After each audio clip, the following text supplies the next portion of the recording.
Madam Asha Ungnam, President Naga Women's Union, and with the guest of honor of this morning function, and Mr. Legal Foundation, MCS, is Additional Deputy Commissioner Mao. And also we have a special appearance, Lumi Shamsiri, then Mr. Ukhrul India 2023, and we have a very interesting Tangkhul artist, Oshim Soho, Nimshimhi Muivah, I believe she's on the way, and Tangkhul Shinlai, my old friend. There are also other guests, Mr. Him Garuba, Headman Chief of Maram, Mr. Kapung Himba from Maram, GP, Mr. Ramsung, President Maram Students Union, friends from press media, distinguished invitees, faculty members of Maram Don Bosco College, and my dear friend, student friends. I am deeply honored this morning to be invited as chief guest. Initially, I was reluctant to accept the honor because I thought that you should invite ministers. I thought that ministers normally are the chief guests. But I have been given this honor and privilege. Thank you so much. Since today is a gathering of students, I would like to start with a story about the students. One day, a student boy gave a book to a girl in the classroom. Inside the book, he wrote, "I love you deeply. If you do love me or reciprocate, tomorrow please wear red dress leather." The next day, the girl returned the book to the boy. Inside, actually, she wrote, "I love you too, but I'm sorry I don't have red dress, so I'm wearing yellow dress." The boy never looked at the girl ever again. Never. After many months, they completed their education. They all went back to their respective places.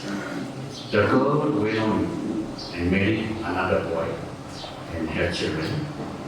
One day, the boy was cleaning the bookshelf. Suddenly, the book fell down and it was open. And there was a letter. And he saw, "I love you too, but I'm sorry I don't have that dress, so I'm wearing yellow dress." So what is the moral of the story? Open the book, read the books. That is the moral of the story.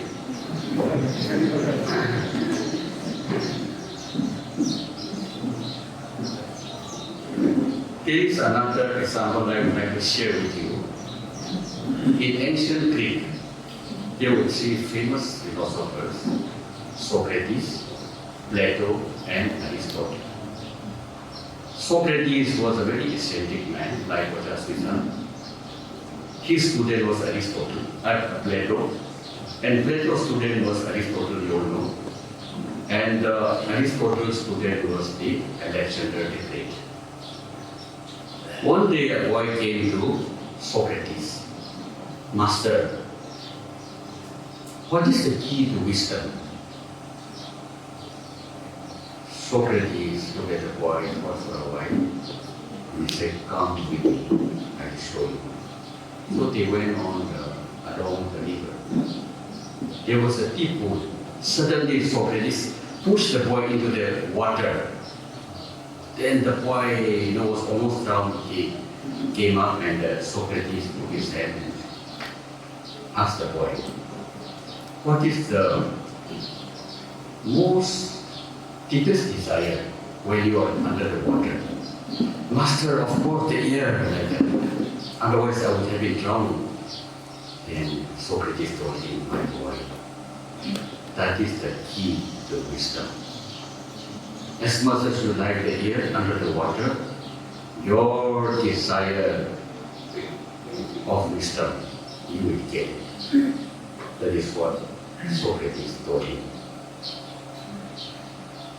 Friends, I realized very late in my life, now I am 60 plus, I wish I had read a story or the importance of communication. We may have the best of intentions in life, but unless we express, sometimes the best intention would be disastrous. So don't assume things, communicate. I would like to illustrate by a story. In a South Korean family, one family has one only son. He has brothers, he has sisters, but only one son. So naturally, he was the apple of the family. A time came when he has to get married. And they stitched a very beautiful suit. On the eve of the marriage, they tried out. When they tried out, the sister, the mother, the grandmother look at the suit and long pant. They realized that the long pant was a little too long, 1 inch too long. Sister thought, I think, no need to say anything.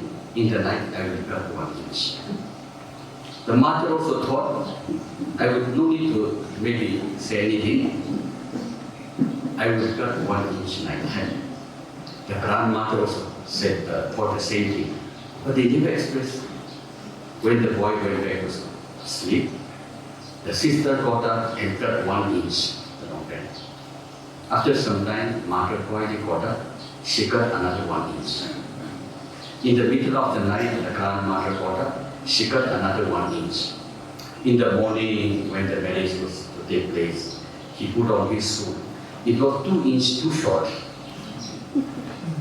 So what is the moral of the story? Communicate. Then all this trouble would have been avoided. That happened even in our own life. Sometimes we assume things, but it always turn out to be disastrous. So always communicate. I wish I had learned this much before. Anyway, there is a saying, there is better late than never. Finally, I would like to share with you another very important lesson in my life, which I'm still struggling to follow the lesson. That is, never react or say when we're very angry. Sometimes we hurt people's feelings and it can never be taken back. By way of illustration, in ancient Japan, the soldiers are called samurai. And samurai, they have a strict code of conduct called Bushido. And one samurai once lent advance loan money to a farmer. The time came when he has to go and collect his loan. But the first year or so, the farmer said, Master, my harvest is very bad. I cannot give you anything. The second year also it happened. The third year, the samurai lost his temper. He took out his sword and he was about to chop off his head. Then the farmer said, Master, they go in Japan, I did for a short while. They always address people not by name, but Amei, like son. They always call me Ram-san, like that. Ram-san is elder brother. So, samurai-san, before you kill me, let me just say one word. he said, when I was a young kid, I was also playing a samurai. One lesson I never forget. Never react when you're angry. Keep your mouth shut. Then the samurai realized that lesson. So he also said, yes, you are right. So he galloped back to his village with the horseback. In the meantime, it was getting very, very late. By the time he reached home, it was already midnight. His wife and mother, only two members in the family, they waited and waited, and perhaps something might have happened to my son, to my husband. They were afraid that the chief may come, the enemy may come and attack the family when they know that samurai is not there. So the wife was unable to sleep, too scared. So the mother-in-law told my daughter, don't worry, I will put on the samurai dress of your husband, we will put on top of the blanket, so that when the enemy peeping through the window, he realized that the samurai is sleeping, they will not get to attack. So they slept, they put the samurai dress on top of the blanket. Then, late midnight, the samurai reached home. In order not to wake up the mother and wife, he quietly entered the house. Without any sound, he entered the bedroom so that he don't disturb his wife. When he entered the bedroom, he saw a samurai sleeping with his wife. He was overcome with anger. He took up his sword. I had no choice. I would kill all the samurai, my wife's boyfriend, secret boyfriend, my wife also. He was about to chop off the head. He took up his sword. At that point of time, he remembered daytime what the farmer has said.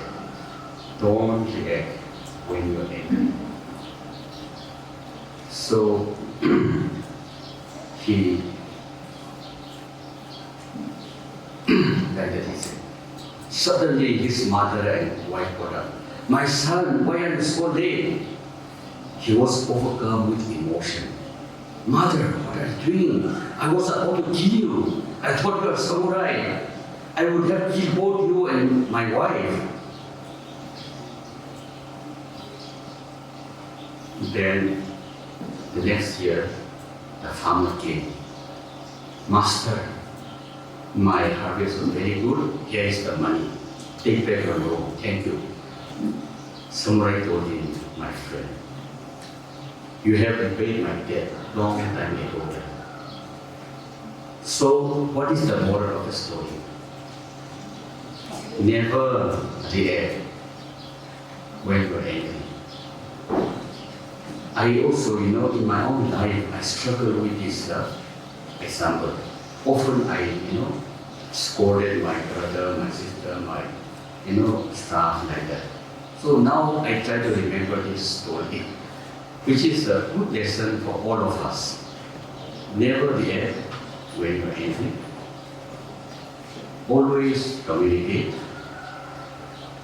Open your book, read the book. Perhaps your girlfriend's letter is there inside the book. That is what I would like to share this morning. I should not take too much of your time. I think normally we like to listen to music, so we better listen to music. At the end, I would like to share with you, since you are all students, I would like to share a few of my thoughts.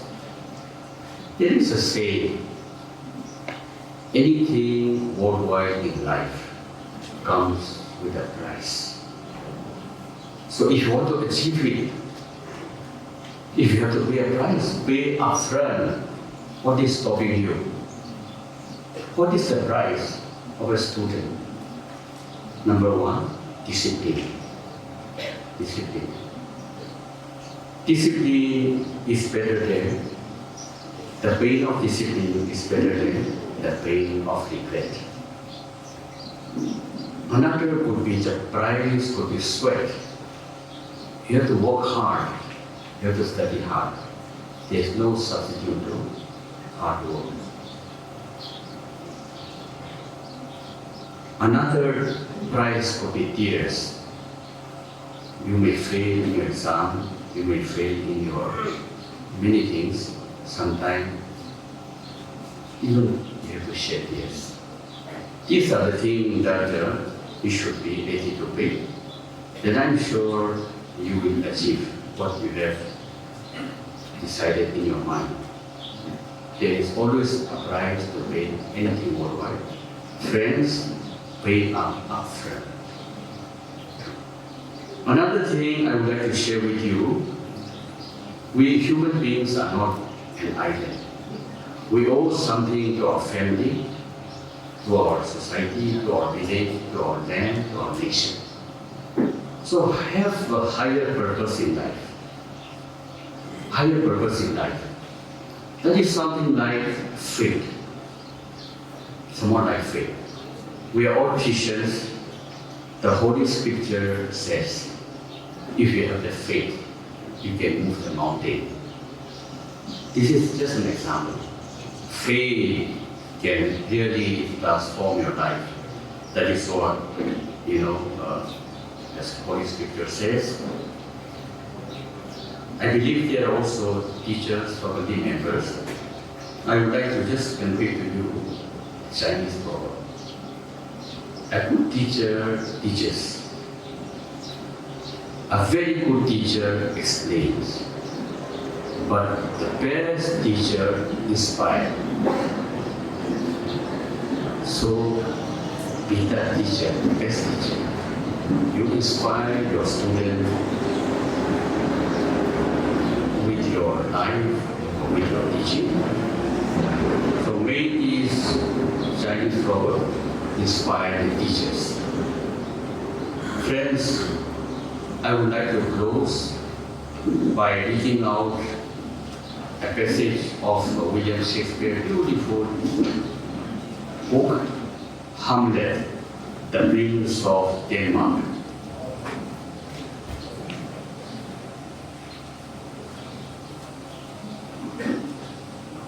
In the book, William Shakespeare book, Hamlet, Prince of Denmark, Lord Chamberlain. Lord Chamberlain means the highest royal official in the king's palace, who is in charge of the household as well as finance. They are called Lord Chamberlain. So in the Hamlet, Shakespeare book Hamlet, Lord Chamberlain Polonius advised to his son Dharthei. Dharthei was traveling to Paris, I believe from Denmark, and when the son set off, embarked upon the trip to Paris, he put in his pocket a letter. Just one message. Dear, my blessing with thee, my blessing with you, my son, and these are few precepts you must keep in their memory. Precept means the personal code of conduct. Give every man thy ear, but few thy voices. We have one mouth, two ears. What you mean to say is, listen 2 times of what you speak. Speak less, listen more. Take each man's censure, but reserve thy judgment. Always listen to advice to your teacher, your friends, but no need to express your comment, your opinion. Reserve your opinion. Costly thy habit as the birds can buy. Always live within your means. Buy the best quality that your pocket can afford, but not express in fancy, rich, not gaudy. Buy the best that your pocket can afford, but make it sure that it is not showy. For the acquirer often proclaims the man, parents, often proclaim our personality, neither a borrower nor a lender be. Never lend money to people. Never borrow money from others. You know, there is a saying when I was a student in Shillong, money or the girlfriend, break up friendship. So never lend money nor borrow money. For loan of losses, owe itself and friend. If you extend loan, suppose the friend did not return the money, you lost not only your money but your friendship. How can you continue your friendship if your friend cheated you? So never lend money nor borrow. Always borrow money, it gives you initiative. Give above all to thine own self be true to yourself, and it must follow as the night, the day. This advice you follow, like the day, the night is followed by day. Just like that, you follow my advice. It is advice from Lord Chambade to his son. Thank you so much for your patient hearing. President Yang Khan, yeah, I forgot to greet your office better. Once again, President Yang Khan, your Good afternoon, good afternoon, so Commission, you want to serve with the